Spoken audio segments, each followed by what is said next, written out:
Assalamualaikum warahmatullahi wabarakatuh.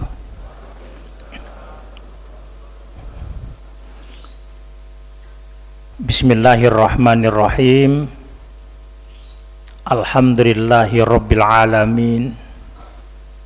Wassalatu wassalamu ala asyrafil anbiya'i wal mursalin Sayyidina Muhammadin wa ala alihi wa sahbihi ajma'in wa manittaba'ahum bi ihsanin ila yaumiddin, amma ba'd.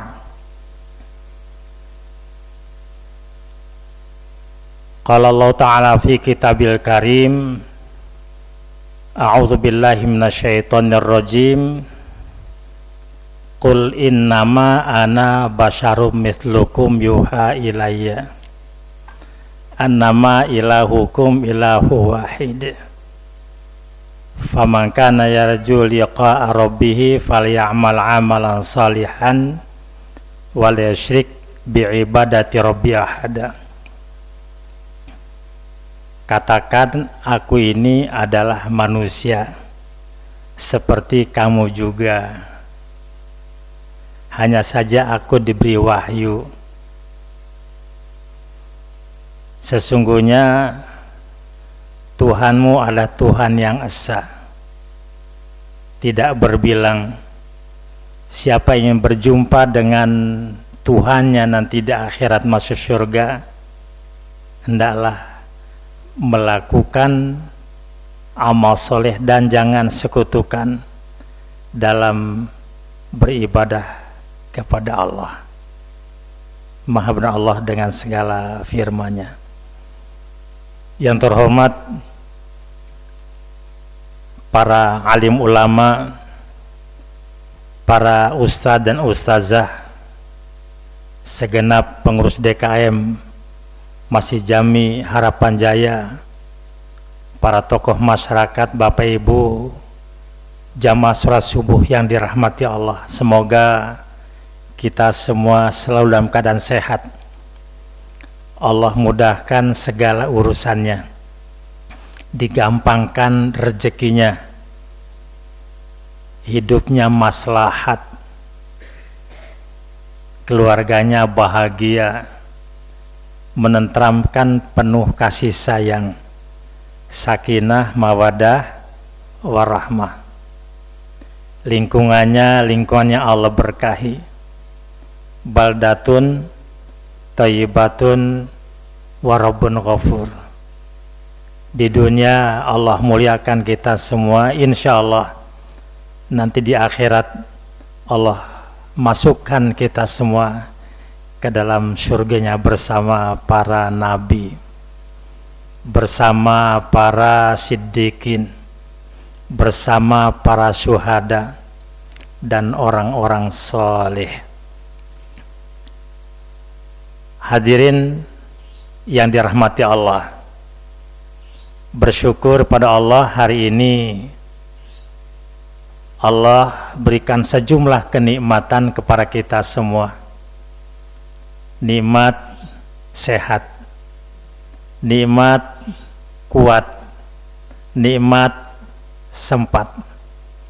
Dengan kesehatan, dengan kekuatan dan kesempatan yang Allah berikan pada kita, membuat kita bisa menyempurnakan berbagai amal soleh, termasuk baru saja kita tunaikan sholat subuh berjamaah. Semoga ibadah kita semua diterima Allah Subhanahu wa ta'ala.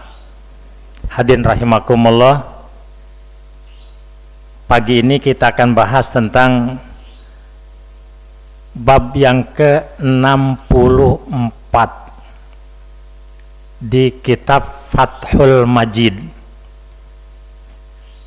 Berdasarkan jumlah bab yang ada di buku yang saya pegang ini jumlahnya ada 66 judul. Jadi kalau dilanjutkan tinggal 2 bab lagi. Setelah 2 kali pertemuan tamat. Mau dilanjutkan kitab yang lain silakan, Mau cukup sampai di sini, alhamdulillah. Kembali kepada DKM.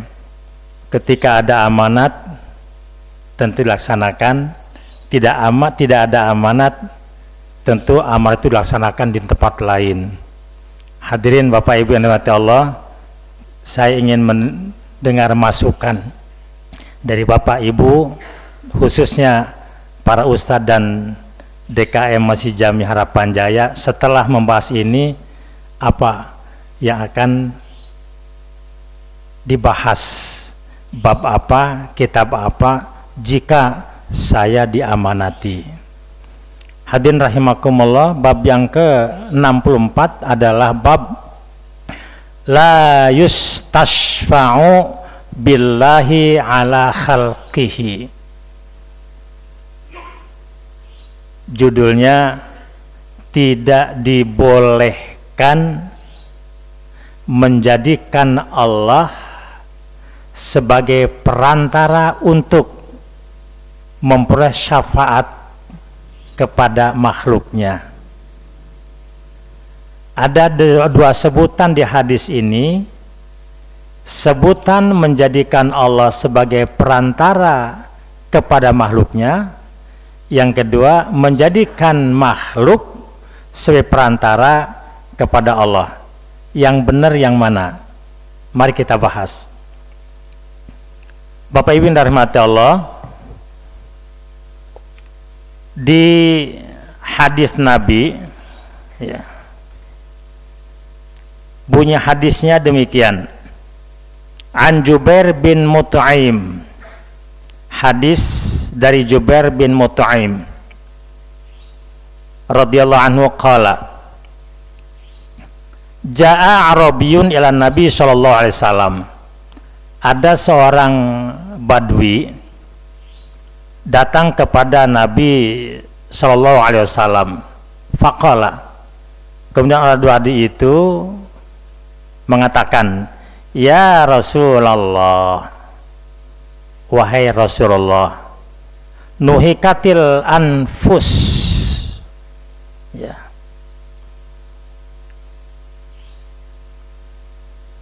ya, telah kehabisan tenaga kami, lelah, capek. Waja'al ayal, dan keluarga pada kelaparan. Wal halakatil amwal, harta pun habis. Fastasqi lana rabbak, maka tolong mintakan kepada Tuhanmu bagi kami agar diturunkan hujan. Faina nastashfi'u billahi alaik, ya, karena sungguhnya kami menjadikan Allah sebagai perantara bagimu. Wabika 'alallahi, dan kami menjadikanmu sebagai perantara kepada Allah. Faqala Nabi, kemudian Nabi memberikan respon. Apa kata Nabi? Subhanallah, Subhanallah. Ya. Bapak Ibu, kata Subhanallah itu adalah ungkapan ketidaksukaan Nabi kepada orang Badui. Ya. Famazala yusabbihu, dan Nabi tidak hentinya bertasbih. Subhanallah, Subhanallah, Subhanallah. Kok kamu ngomong begini?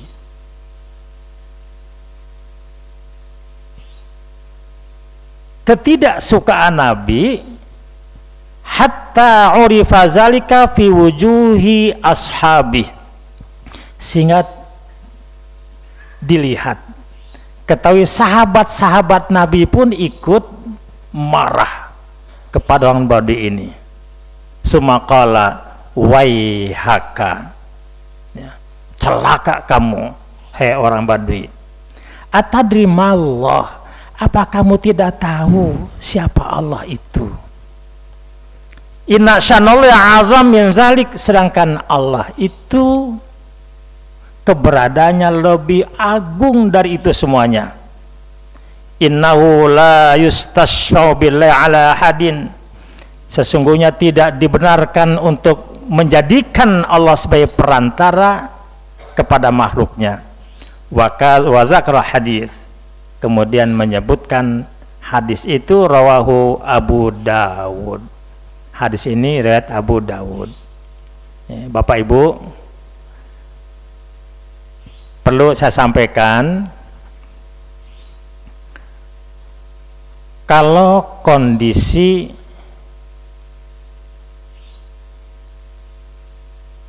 makanan habis, banyak yang kelaparan, kira-kira kondisi itu seperti apa? Kondisinya paceklik. Di zaman Nabi itu ada yang atau mengalami kemarau panjang, ya. Kemarau panjang yang cukup signifikan. Tanaman tidak tumbuh, stok air sangat minim, apalagi kehidupan tidak kondusif. Bapak Ibu, coba lakukan perenungan buat kita. Andaikan di perumahan Harapan Jaya ini 1 tahun tidak turun hujan, apa yang terjadi, Pak? Kekeringan di mana-mana, tumbuhan mati, pohon-pohon tidak berbuah, petani gagal panen, stok air habis.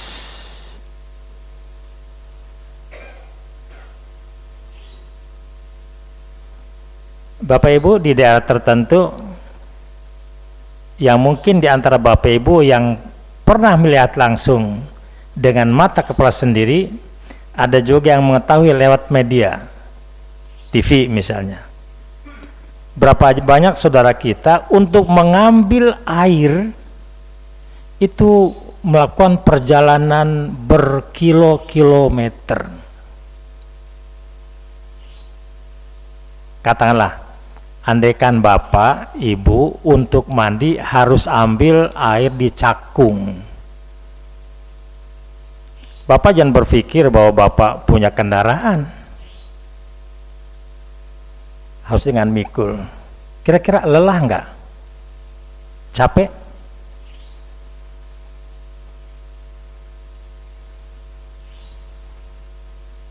Tenagaku habis.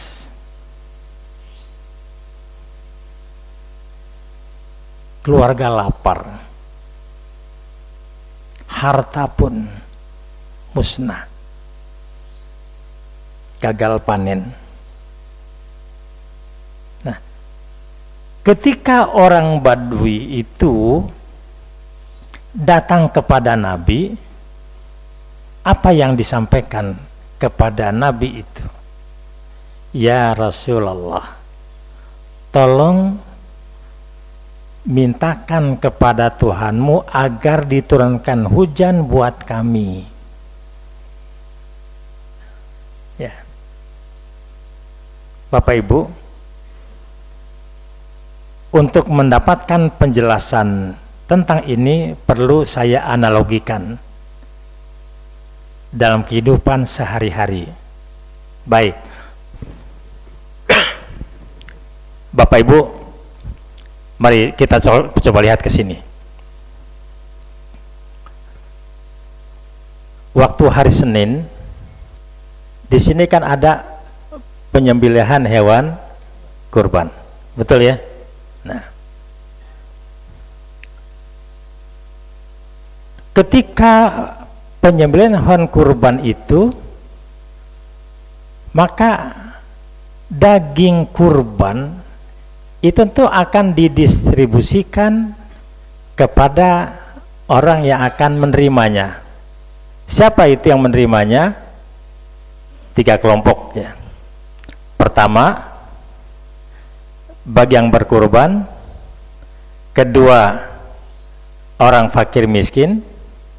Yang ketiga, tetangga. Baik itu yang kaya, apalagi yang miskin. Jangankan orang Islam, non-Islam pun berhak menerima daging kurban. Nah, sekarang ketika didistribusikan, siapa yang punya keputusan untuk membagikan itu? Tentu kan panitia. Betul, Pak? Nah, pemilik pertolongan atau disebut pemilik syafaat panitia. Ternyata ada seorang yang fakir, ada orang miskin, tinggalnya tidak jauh dari Masjid Jami Harapan Jaya. Orang itu tidak didata namanya di Masjid Jami, tidak pula didata di Al-Hidayah, tidak didata di Al-Huda, termasuk di Al-Hikmah, termasuk di Al-Hijrah, Al-Istiqamah, At-Taubah, dan masjid lainnya. Atau bahasa lain tidak dapat kupon. Ada yang begitu, Pak? Lalu datanglah ya, orang ini kepada seorang, ya, katakanlah orang yang mengharap itu namanya, maaf kalau ada nama di antara bapak-bapak ya, katakanlah namanya Makmun, ya, Makmun. Nah, kemudian minta tolong kepada seseorang, katalah namanya Anas. Mudah-mudahan di sini nggak ada nama Anas ya. Nah, siapa yang punya kewenangan umum memutuskan? Ya, katakanlah salah satu di antara atau salah seorang di antara panitia adalah namanya Pak Budi. Nah, tapi bukan Pak Budi ini, Budi yang lain. Baik, sekarang orang miskin, Pak Makmun, Pak Anas tolong dong, kami tidak didata di masjid manapun sehingga saya tidak punya kupon, tidak mendapat kupon, minta tolong kepada Pak Anas. Nah, Pak Anas ini tentu kan tidak punya kewenangan.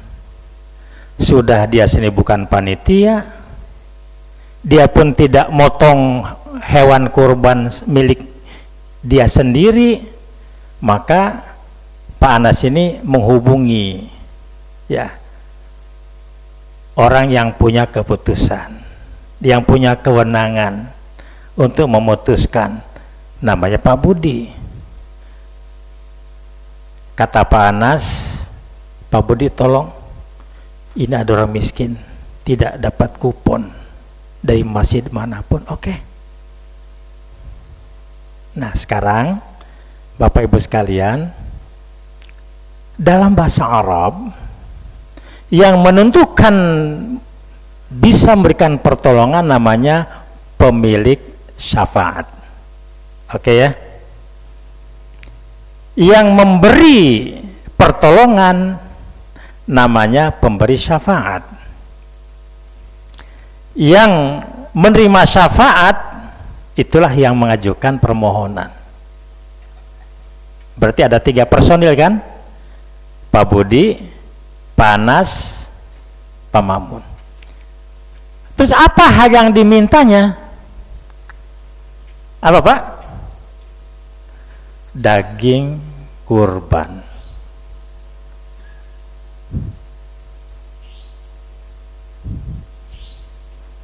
Nah, yang benar Pak Mamun ini minta tolong ke Pak Anas agar menjadikan Pak Anas ini sebagai perantara untuk minta tolong ke Pak Budi. Itu yang benar. Yang tidak benar adalah Pak Mamun minta tolong ke Pak Budi agar mengajukan ke Pak Anas. Baik, sampai sini jelas ya. Nah, begitu juga dalam kehidupan sehari-hari. Yang menurunkan hujan, itu yang punya kewenangan siapa? Allah. Nabi Muhammad punya kewenangan untuk menurunkan hujan? Tidak. Orang Badui mohon kepada Rasulullah, ya Rasul tolong mintalah kepada Tuhanmu, mintalah pada Allah agar kami diturunkan hujan. Kami lelah, keluarga lapar, uang habis, sembako sudah tidak punya stok lagi, tolong. Nah, dua yang diungkapkan oleh orang Badui itu. Yang pertama, orang Badui menjadikan Allah sebagai perantara kepada makhluknya. Apa maksudnya? Ya Rasulullah, aku jadikan Allah itu sebagai perantara untuk mendapatkan pertolongan darimu. Kesannya bahwa yang memberikan bantuan, yang menentukan turun hujan Nabi Muhammad. Ini yang keliru, ini yang salah. Yang benar, menjadikan manusia sebagai perantara untuk memohon kepada Allah. Nah, yang kedua ini yang benar. Nah, ketika orang Badui mengatakan bahwa aku jadikan Allah sebagai perantara untuk memperoleh bantuan kepada Muhammad, oh, Nabi Muhammad marah. Subhanallah, subhanallah. Ini ungkapan yang tidak suka. Famazala yusabbih, dan Nabi tidak henti-hentinya bertasbih, subhanallah, subhanallah. Sahabat Pak begitu melihat Nabi marah, ekspresi yang menunjukkan ketidaksukaan kepada orang Badui, sahabat lain pun ikut marah. Kelihatan ekspresi wajah para sahabat atas perlakuan orang Badui itu. Mungkin kalau bahasa kitanya, kurang ajar kamu ini. Bapak Ibu sekalian, mari kita dudukan sekarang levelnya Allah sebagai pemilik syafaat. Jelas ya? Allah pemilik pertolongan yang bisa menentukan bantuan kepada seseorang. Nabi Muhammad itu sebagai pemberi pertolongan kepada Allah. Nah, sementara Badui itu adalah penerima pertolongan. Nah, sekarang kalau bicara level, Allah dan Muhammad levelnya tinggi mana? Allah. Allah sebagai Rabb, Tuhan, Nabi Muhammad sebagai makhluk. Nabi marah itu karena menganggap bahwa menjadikan Allah sebagai perantara untuk memberikan pertolongan kepada Muhammad. Dikesankan bahwa Allah itu levelnya di bawah Nabi Muhammad. Yang betul, Allah level paling tinggi sebagai Rob, Nabi Muhammad si makhluk orang Badui yang minta pertolongan.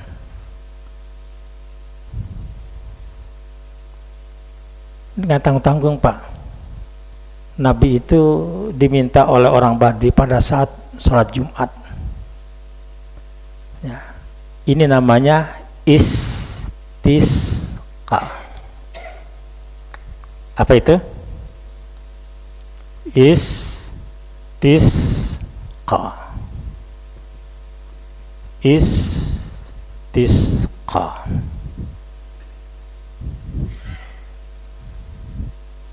Istisqa itu artinya minta hujan.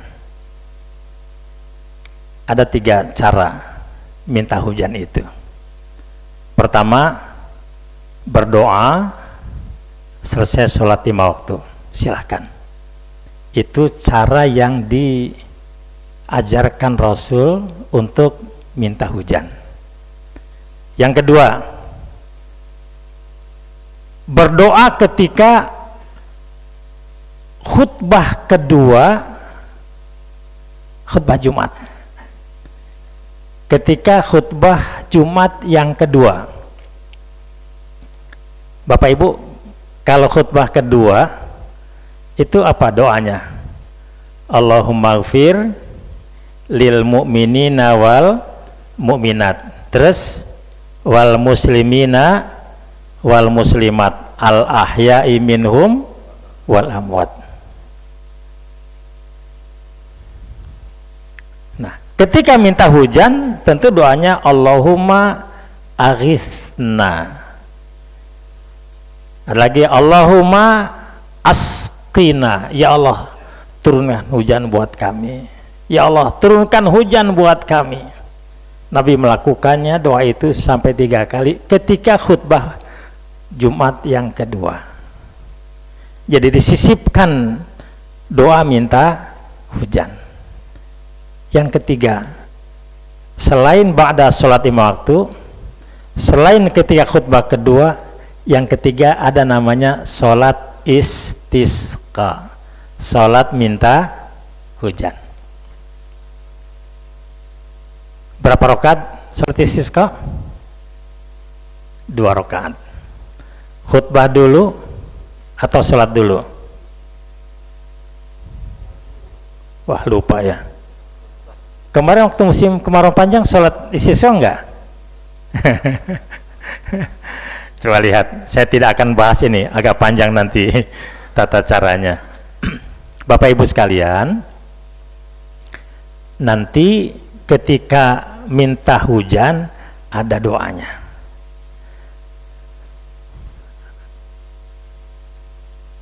Riwayat Bukhari dari Anas, ketika orang Badui itu minta kepada Rasulullah agar diturunkan hujan, itu langit terang benderang,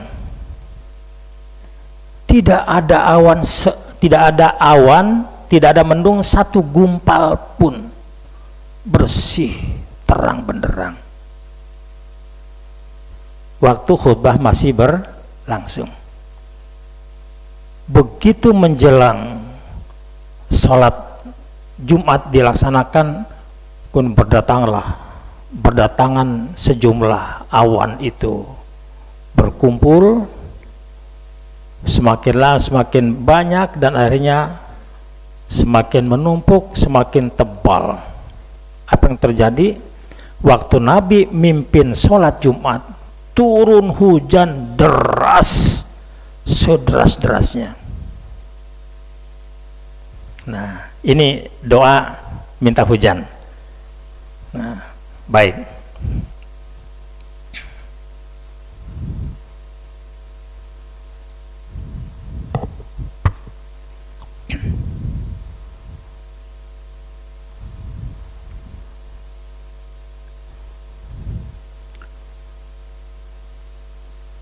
Nabi mimpin doa, doanya Allahumma askina ghaisan mughisan. Ya Allah, turunkan hujan bagi kami, hujan yang menyegarkan. Satu. Marian, yang baik akibatnya. Ada nggak Pak hujan yang berakibat bencana? Hujan apa namanya? Hujan duit. Marian, yang baik akibatnya. Setelah Marian, Marian pakai ain, ya, yang menyuburkan, hujan yang menyuburkan. Tobakon, hujan yang merata manfaatnya. Ghadaqan, hujan yang lebat. Ya bukan hujan gerimis, karena memang saat itu panas sekali. Jadi kalau hanya gerimis, tentu membasahi bumi ini tidak signifikan ya, hanya membasahi permukaan tanahnya saja. Ajilan ghaira ra'id, segera turun hujan dan tidak sampai terlambat. Hadirin Bapak Ibu sekalian, ketika Nabi berdoa ketika khutbah itu, Allahumma aghithna, Allahumma aghithna, Allahumma aghithna, 3 kali Nabi menjawab, ya Allah, turunkan hujan bagi kami, turunkan hujan kepada kami, turunkan hujan pada kami ya Allah. Rupanya Bapak Ibu yang terjadi setelah hari Jumat Nabi berdoa ketika khutbah yang kedua, itu hujannya nggak henti-henti selama 7 hari. Jadi Jumat, Sabtu, Ahad, Senin, Selasa, Rabu, Kamis,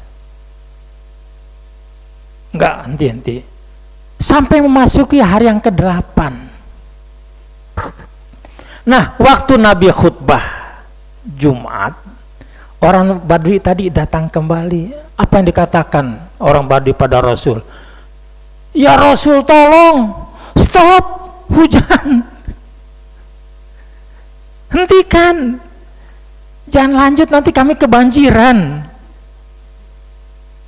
Bapak Ibu, nih Bapak Ibu jangan berpikir bahwa kelancangan orang Badui itu kepada Nabi. Memang perilaku orang Badui, Bapak Ibu, orang Badui siapa sih? Orang udik-udiknya yang paling udik. Nah, itulah Badui. Orang kampung yang tinggal di kampungnya yang paling kampung. Nah, itulah Badui. Jangankan kalimat itu, Bapak, pernah kencing di sebuah sudut masjid, kencing di masjid, itu orang Badui. Sampai sahabat Nabi mau ngejar-ngejar, kurang ajar. Kata Nabi, jangan, biarkan, tuntaskan kencingnya di situ. Bapak bisa bayangkan kalau orang Badui kencing di sana dikejar-kejar, kira-kira kencingnya kemana? Berserakan, belepotan kemana-mana, biarlah dilokalisir di situ.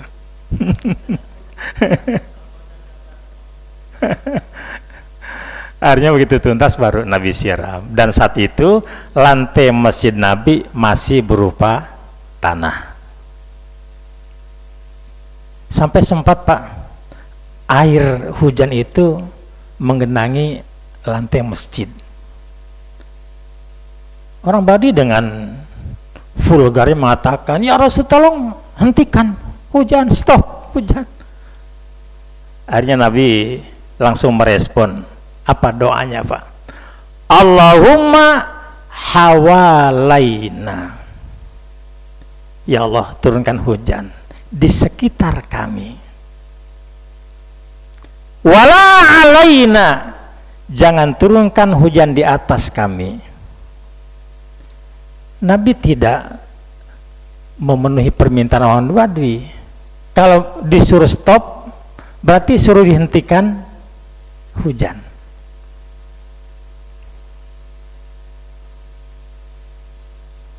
Menolak hujan berarti menolak rezeki. Betul Pak ya? Maka itu Nabi bukan bersikap untuk menolak ya, tetapi Nabi mengalihkan doa itu ya agar hujannya merata. Nah, lalu Nabi melanjutkan doanya begini. Nah, saya bacakan ya. Allahumma 'alal akam. Ya Allah, turunkan hujan itu di sejumlah perbukitan. Wazirab, dan tanah di dataran tinggi. Ya, kalau di sini di puncak ya, atau daerah-daerah yang lebih memerlukan untuk stok air. Wabutunul audiyah, dan jurang-jurang yang dalam. Wa manabitis syajar, dan tempat tumbuhnya sejumlah pohon-pohon. Bapak Ibu, yang perlu air ini bukan hanya manusia, tumbuhan juga perlu air, dataran tinggi perlu air, jurang-jurang perlu air. Ketika dataran tinggi menerima air hujan, kan jadi resapan, tertampullah air di dalam perut bumi, nanti mengalirlah di bawah tanah itu ke sejumlah permukiman, termasuk di Harapan Jaya. Walaupun di sini nggak hujan, air ada kan? Karena Allah alirkan dari bawah tanah ini. Makanya Bapak Ibu kalau mantek atau ngebor pompa, semakin dalam airnya semakin deras, volumenya semakin signifikan. Makanya Nabi bukan menolak hujan, tapi Allahumma aghithna hawalaina, ya Allah turunkan hujan di sekitar kami, wala alaina, bukan diturunkan di atas kami, cukuplah kami hujannya. Seperti ini memadai, alihkan ke tempat yang lain yang lebih memerlukan, gitu. Bapak Ibu sekalian, maka itu para kita semua, kalau ada yang disebut dengan pawang hujan, tolong Pak, jangan minta kepada pawang hujan. Bapak Ibu, saya masih ingat di Cirebon itu ada katanya si ahli pengatur hujan, terutama bagi orang yang punya acara tertentu, termasuk akad nikah, resepsi pernikahan. Itu dibikinnya ada sapu lidi, posisi terbalik, yang gede di bawah, yang kecil di atas. Di atasnya dikasih cabai merah. Ya Allah, apa kemudian kalau turun hujan karena ada cabai, takut karena cabai itu pedas? Di tempat lain lucu lagi, supaya tidak turun hujan dilempar Pak, maaf ya saya sebut, celana dalam.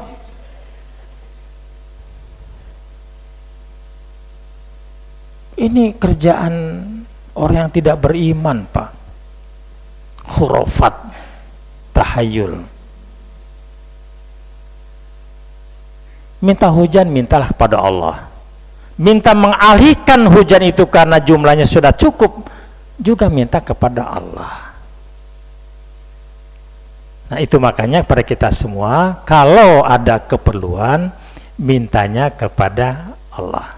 Dan kalau minta bantuan, mintalah bantuan yang dapat memberikan bantuan kepada orang soleh, orang baik, agar disampaikan kepada pemilik syafaat yang punya kewenangan penuh untuk menentukannya.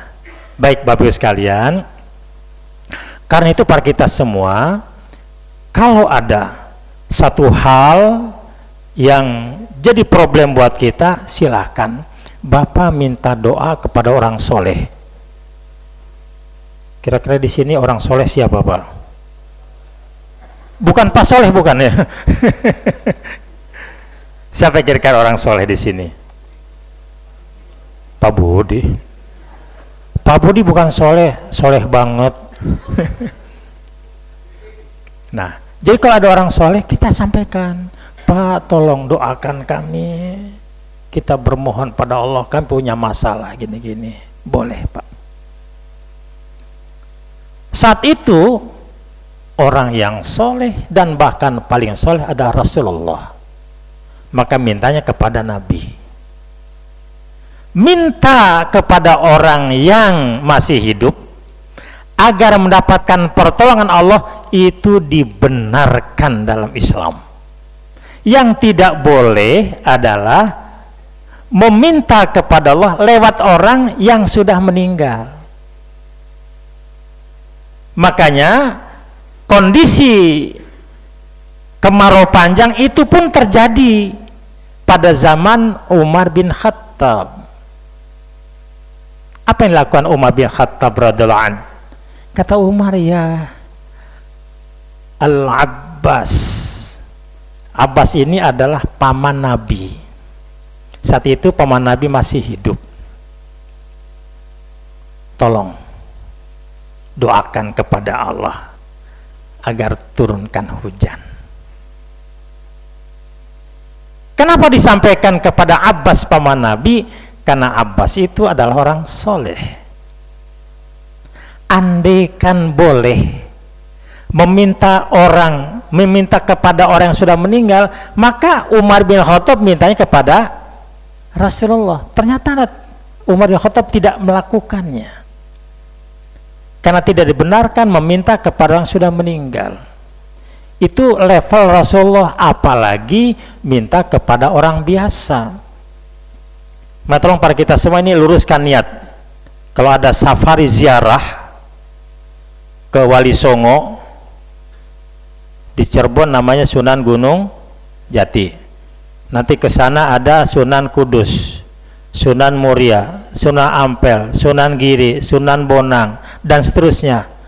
Itu ziarah itu mendoakan mereka, bukan minta didoakan kepada mereka. Maka itu para kita semua silakan doakan mereka. Dan tentu ziarah kubur itu di samping dianjurkan oleh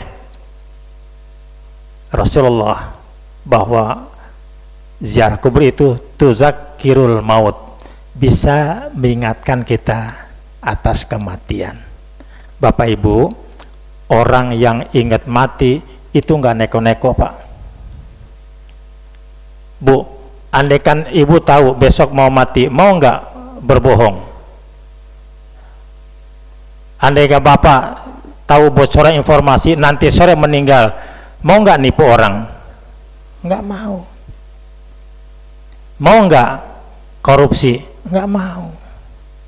Mau nggak menzalim orang? Tidak mau. Maka itu mengingat kematian,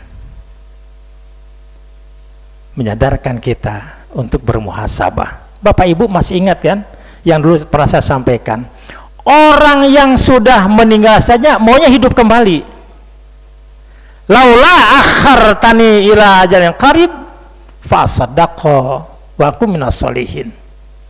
Andaikan ya Allah engkau izinkan aku hidup sesaat saja, ajal ini diundur sebentar saja, maka saya berjanji akan bersedekah dan akan menjadi orang yang baik. Orang yang meninggal pengen hidup kembali. Kita mumpung masih hidup, manfaatkan waktu yang baik itu. Makanya bulan lalu saya sampaikan tentang al-iqsam 'ala Allah. Masih ingat Bapak Ibu? Orang ahli maksiat sekalipun ketika akhir hayatnya bertobat dengan serius, Allah ampuni dosa-dosanya, orang itu jadi ahlul jannah, masuk surga.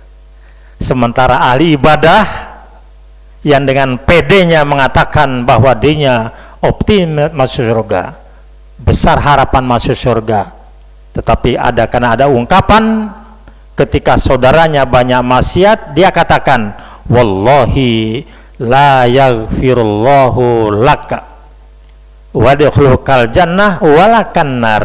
Wahai saudaraku, karena kau banyak maksiat, Allah tidak akan mengampunimu dan kau tidak akan bisa masuk surga dan layaknya kamu masuk neraka. Karena orang itu mengatasnamakan Allah, tidak akan mengampuninya, sementara Allah telah memaafkan dan mengampuni dosa-dosanya. Karena mengambil alih atas nama Allah, pada Allah tidak mengatakan itu, maka ahli ibadah bisa masuk neraka. Makanya Bapak Ibu sekalian, tolong kita manfaat waktu-waktu yang baik ini. Kepada Bapak Ibu yang umurnya terutama di atas 60, ada yang di atas 60?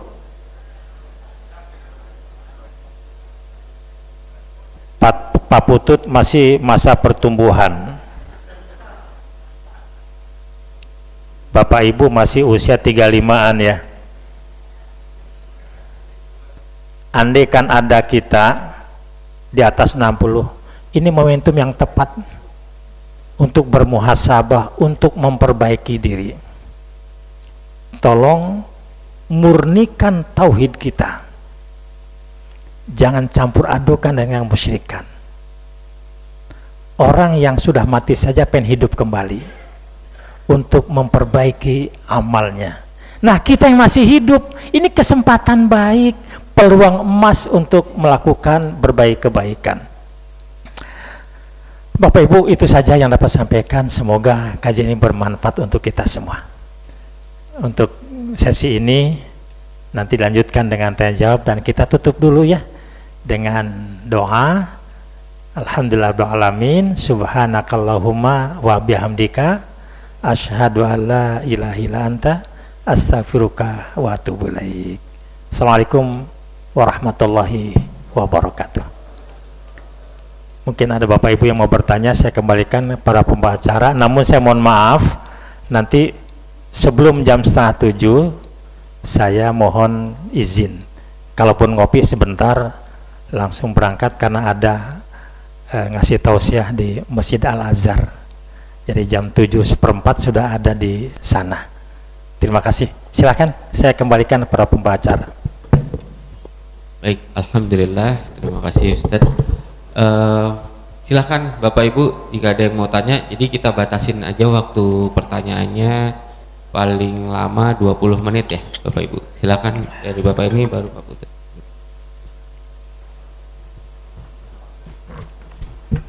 Bismillahirrahmanirrahim.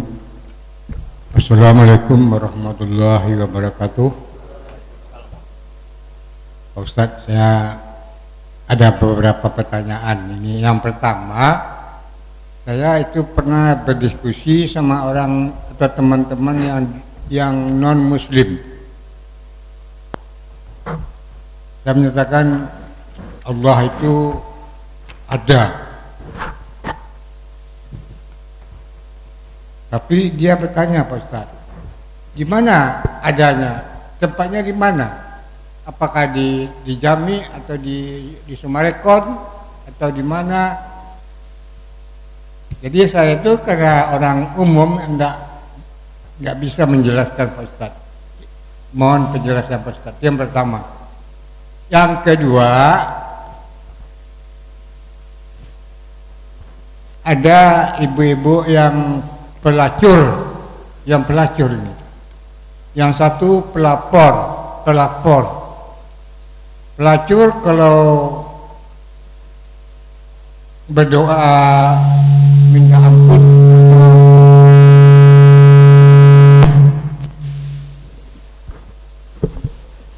artinya kembalilah ke jalan yang baik secara benar-benar itu dosanya bisa diampuni, itu yang pelacur. Yang pelapor ini lebih berat hukumnya daripada pelacur. Mohon penjelasan yang pelapor ini siapa Pak Ustaz? Terima kasih. Assalamualaikum warahmatullahi wabarakatuh. Waalaikumsalam warahmatullahi wabarakatuh. Ini pertanyaan murni Pak ya, bukan kasus ya. Bismillahirrahmanirrahim. Assalamualaikum warahmatullahi wabarakatuh.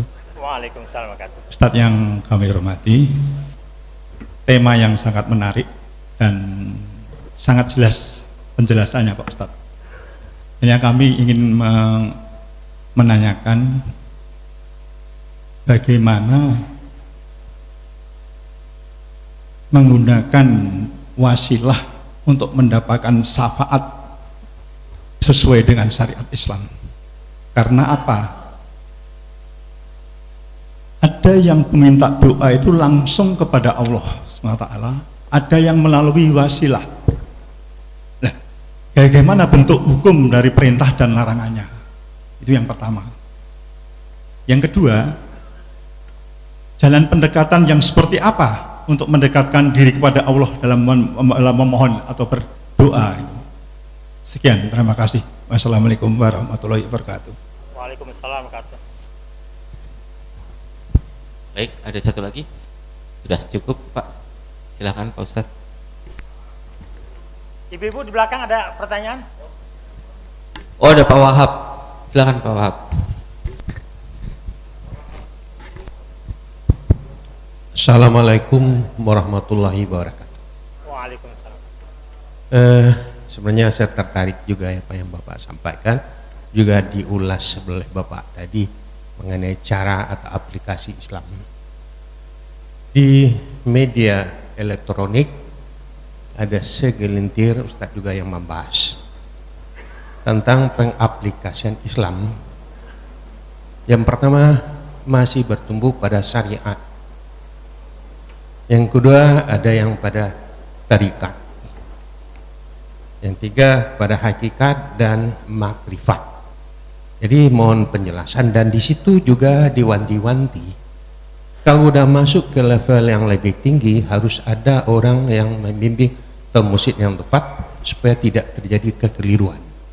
Dan mohon maaf kalau yang Bapak ulas tadi sampai dengan tadi itu kayaknya udah levelnya udah lebih tinggi, hakikatnya apa yang harus dilaksanakan, dan supaya ini tidak menjadikan kebingungan kita, ya mohon penjelasan dari Bapak sendiri sehingga kita jelas apa yang mau dilaksanakan. Karena saya lihat pada saat ini, mohon maaf ya mungkin saya salah, kebanyakan kita mengetahui pengetahuan dalam Islam, yang jadi masalah adalah pengaplikasian dalam kehidupan sehari-hari. Saya rasa itu. Terima kasih. Assalamualaikum warahmatullahi wabarakatuh. Waalaikumsalam warahmatullahi wabarakatuh. Satu lagi, silakan Pak. Assalamualaikum warahmatullahi wabarakatuh. Waalaikumsalam. Terima kasih Pak Ustadz juga pembawa acara. Kalau tidak salah di surah Al-Maidah ayat 35 itu berangkat tentang wasilah Pak Ustadz ya, untuk mendekatkan diri kepada Allah Subhanahu wa Ta'ala. Kita diajarkan mencari wasilah. Kemudian bukan hanya dalam arti mendekatkan diri ibadah saja ritual, tetapi juga dalam rangka berdoa. Kemudian di surah 3 Al-Imran ayat 169 itu diantaranya menerangkan tentang orang yang mati syahid itu hidup di sisi Allah Subhanahu wa Ta'ala dan mendapatkan rezeki ya. Saya pernah mendapatkan suatu katalah di satu kajian, di satu majelis ilmu, dengan dasar itu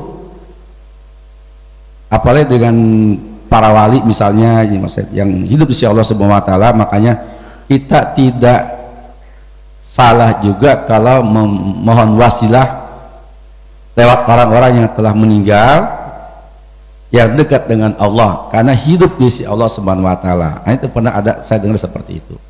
Ya. Sehingga pasti Pak Ustadz sering dengar banyak saudara kita yang berdoa kepada Allah itu selalu menyertakan nama-nama waliullah. Terutama Syekh Abdul Qadir Jailani kan itu Pak. Dan juga wali-wali yang lain ya. Sehingga makanya ada kesan tanpa menyebut beliau-beliau maka sulit dikabul oleh Allah Subhanahu wa taala. Nah, ini bagaimana Pak Ustadz? Ya, ini kan tadi Pak Ustadz menyampaikan tidak boleh menjadikan wasilah orang yang telah wafat. Ya, sementara banyak saudara kita yang selalu menyebut ya katanya sebagai wasilah untuk agar diijabah oleh Allah Subhanahu wa taala sehingga menyebut nama-nama wali, orang-orang soleh ya agar cepat dikabul oleh Allah. Terima kasih, mohon maaf. Assalamualaikum warahmatullahi wabarakatuh. Waalaikumsalam warahmatullahi wabarakatuh. Bapak Ibu, ini kalau dituntaskan jawabannya bisa sampai jam 7 bahkan sampai jam 7 lewat. Saya coba memberikan jawaban secara menyeluruh. Pertama, bahwa wasilah itu bisa kita gunakan lewat amal soleh. Ingat dahulu ada 3 orang yang melakukan perjalanan ke daerah perbukitan, masuk ke dalam sebuah gua. Begitu mau keluar, ada jatuh batu besar menutupi pintu gua. Masih ingat Pak ya? Mau minta tolong pada siapa? Mau teriak-teriak ke orang, tidak ada orang lain. Yang ada hanya bertiga di dalam gua. Akhirnya 3 orang itu berdoa kepada Allah lewat amal solehnya. Ya Allah, dahulu aku sudah tertarik betul dengan seorang wanita cantik. Dengan izin Allah, aku bisa menjaga kehormatannya, tidak melakukan perbuatan maksiat kepada gadis yang aku cintai. Kalau sekiranya menjaga kehormatanku tidak melacur, tidak berzina, itu amal soleh, tolong selamatkan aku ya Allah dalam gua ini. Bergeser Pak sedikit batu itu, tapi belum bisa keluar. Sementara ada yang satu lagi, ya Allah, aku dahulu punya orang tua yang perlu menikmati air susu. Pada saat itu aku cari susu dan dapatlah 1 gelas air susu itu. Pada saat aku mencarikan susu itu, pulang sampai rumah, orang tuaku dalam keadaan sudah tidur. Aku tunggu orang tuaku sampai bangun. Begitu bangun, aku berikan air susu itu kepada orang tuaku. Ya Allah, kalau sekiranya itu adalah amal soleh, tolong selamatkan kami ya Allah. Selamat kami bertiga, selamatkan kami bertiga. Bergeser. Tapi lagi-lagi bertiga ini belum bisa lewat karena masih terhalang batu. Yang satu lagi, ya Allah, dulu ada seorang karyawanku, ketika aku mau berikan upah, ternyata dia sudah pulang duluan. Karena uang upahnya itu atau gajinya itu aku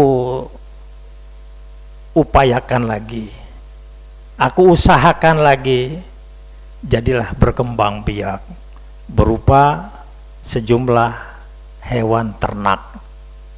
Nah, ketika orang itu datang kembali minta upah itu, aku berikan sejumlah hewan ternak yang jumlahnya sangat signifikan. Saat itu pekerja atau mantan pekerja saya tidak terima karena jumlahnya melampaui batas upah untuk saya.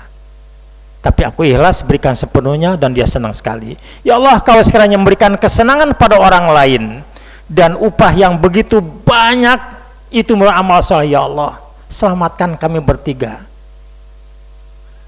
dari himpitan batu yang ada di pintu gua itu bergeser. Akhirnya begitu bergeser dan pergeseran signifikan, tiga-tiganya selamat ya dari musibah itu. Jadi Bapak Ibu, kepada kita, andaikan ada musibah yang kita hadapi, apapun bentuknya, silakan, mungkin ada sedikit amal soleh yang pernah kita lakukan, entah menyantuni fakir miskin, entah membantu Masjid Jami Harapan Jaya pembangunannya, entah kita pernah berinfak, entah punya sedikit ilmu kita sampaikan pada saudara kita, entah punya pemikiran, punya gagasan kemudian kita berikan pada orang yang memerlukannya, atau mungkin pernah ada orang yang perlu bantuan hukum atau minta pencerahan dalam hidup ini sehingga tercerahkan. Ya Allah, kalau sekiranya itu merupakan kebaikan, tolong kami. Itu namanya wasilah dengan amal soleh. Boleh Pak, silakan. Nah kemudian Bapak Ibu sekalian, bahwa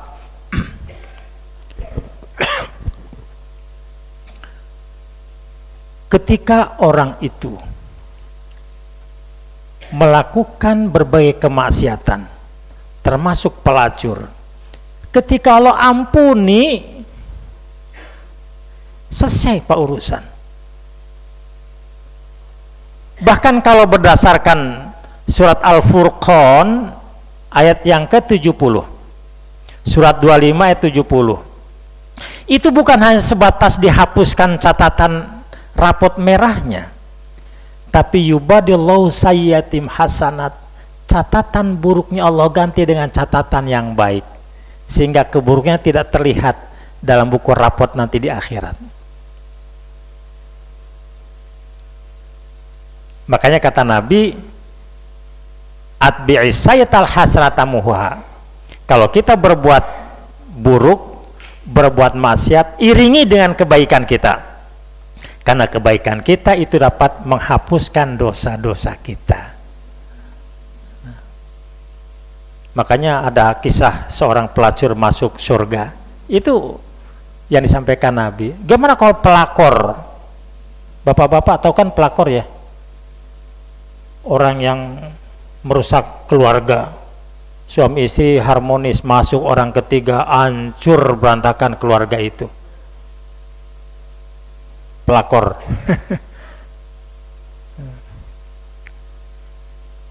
Rupanya Bapak paham tentang pelakor Pak ya.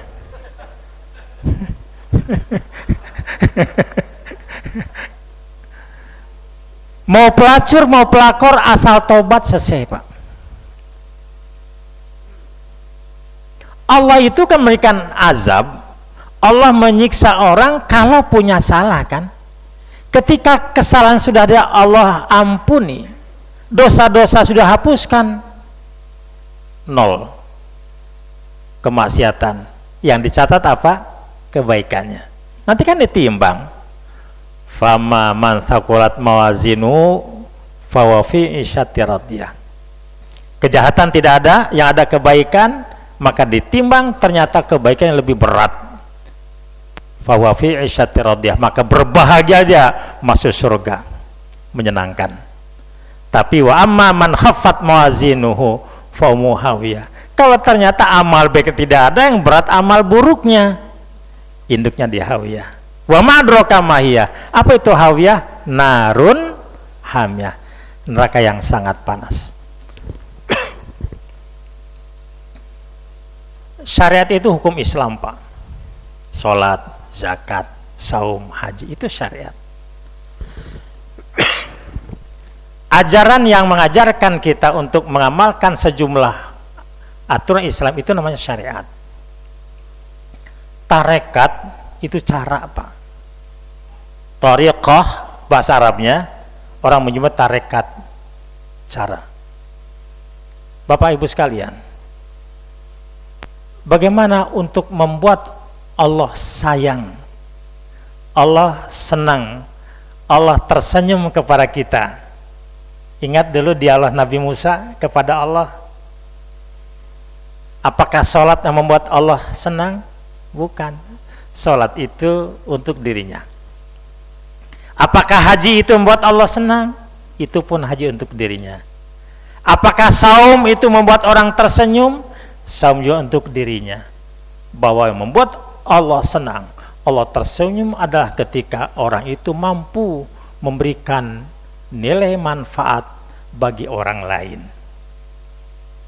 Pantas Nabi mengatakan, khairun nas anfa'uhum linnas. Sebaik-baik orang adalah orang memberikan manfaat pada orang lain. Bapak Ibu, kira-kira di dunia ini ada nggak orang yang rajin beribadah, sholatnya di awal waktu bahkan berjamaah, saumnya tiap tahun bahkan sunnah Senin Kamis, tapi pelitnya minta ampun? Ada nggak? Ada nggak? Banyak. Ada. Nah. Berarti dia tidak melakukan tarekat. Cara, tarekat itu cara. Ma'rifat itu mengenal Allah, Pak. Tolong Bapak Ibu sekalian, kalau kita ingin ya mengenal Allah, ya, kita pahami dulu siapa Allah, apa sifat-sifat Allah.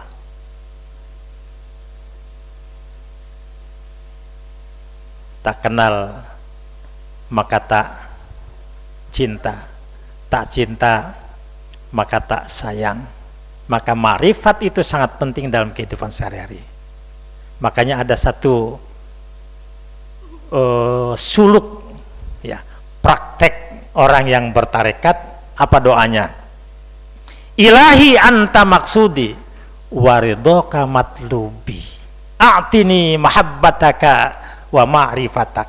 Ya Tuhanku, Engkaulah yang kutuju, keridhaanmu yang kucari, berikan kepadaku kecintaanmu dan ma'rifatmu. Orang, Pak, kalau dikenal Allah enak, Pak. Bapak kalau dikenal pejabat saja senang, Pak, ya. Ini yang mengenal kita bukan manusia lagi, Allah. Luar biasa.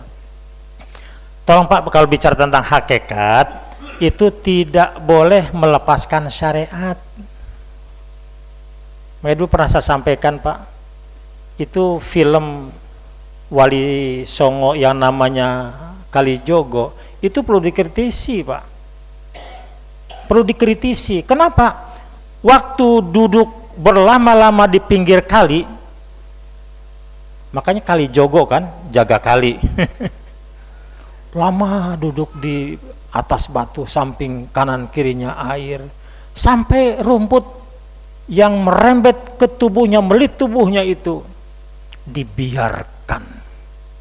Pertanyaannya, kalau Bapak Ibu berada di sebuah, katakanlah batu besar, ada pergerakan sholat, dalam sholat ada ruku, itidal, sujud, duduk, sujud, berdiri lagi. Kira-kira gerakan yang bervariasi itu bisa nggak kita dililit oleh rumput? Nggak mungkin.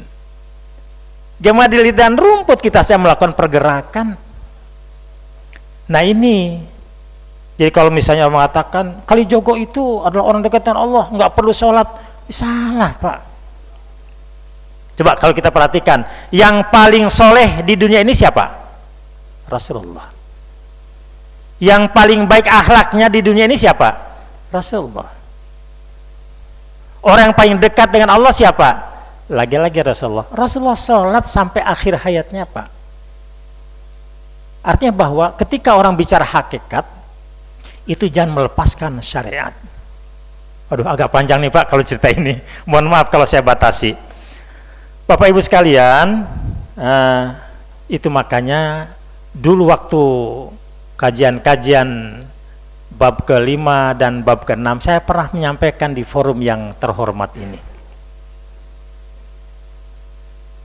Ketika orang meminta kepada wali-wali, tolong stop. Wali Allah itu memang kekasih Allah.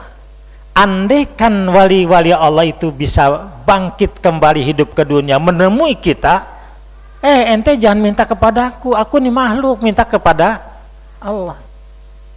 Kan Allah pun berpesan, wa idza sta'anta fasta'in billah, kalau kau minta pertolongan minta langsung kepada Allah. Wa idza sa'alta fas'alillah, kalau kamu mengajukan permohonan ajukan langsung kepada Allah. Maaf Bapak Ibu sekalian, yang mungkin di antara kita sudah kita ada mengamalkan permohonan kepada wali-wali, saya memberikan evaluasi, kalau bisa hentikan saja. Sebab kalau saya katakan haram, apalagi masuk neraka nantinya, nanti urusannya panjang Pak. Bapak masih ingat syairnya? Ibadallah rijalallah aghisuna li ajlillah wa kunu aunana lillah asa nahdha bifadlillah sa'alnakum walizulfa rajaunakum wa fi amrin qasadnakum fashuddu azmakum lillah. Apa artinya Pak? Apa artinya? Ibadallah rijalallah, ya hamba Allah, ya wali Allah, aghisuna, tolong kami liajillah, karena Allah. Wa kunu aunana lillah, engkaulah penolong kami. Asanahza bifadlillah, agar kami sukses meraih keutamaan Allah. Salnakum, kami mohon kepadamu, walizulfa rajaunakum, dan aku menjadi dekat lewatmu sehingga harapan kami tercapai. Wa fi amrin qasadnakum fasyuddu azmakum lillah. Panjang syairnya Pak, saya masih hafal Pak. Kenapa hafal? Saya termasuk pengamal dulunya. Setelah perhatikan, wah ini Rasulullah nggak boleh minta, apalagi hanya selevel hamba Allah. Bapak Ibu sekalian, maka itu kepada kita semua, luruskan iman kita, muluskan akidah kita, bebas syirik. Ini modal utama hidup sukses dunia sampai akhirat. Di mana Allah itu alal asistawa, Allah bersemayam di arasy, di sana Allah. Pembahasannya agak panjang Pak. Sebab kalau diartikan istawalla, berkuasa di aras, ini kan Ustadz Adi Hidayat dibully habis-habisan Pak, gara-gara membahas sumastawa alal arsy. Masih ingat Pak ya? Bapak Ibu, itu saja yang dapat sampaikan. Mohon maaf, sebenarnya sudah melampaui batas ini. Harus jam 6:30 saya harus jalan mau ke Al-Azhar, ada kegiatan di sana. Mohon maaf, saya pun nanti ngopi sebentar saja. Langsung jalan. Terima kasih, semua Allah berkahi kita semua. Insya Allah Allah berikan yang terbaik buat kita dan keluarga kita. Baik, terima kasih. Wabillahi taufiq wal hidayah. Wassalamualaikum warahmatullahi wabarakatuh.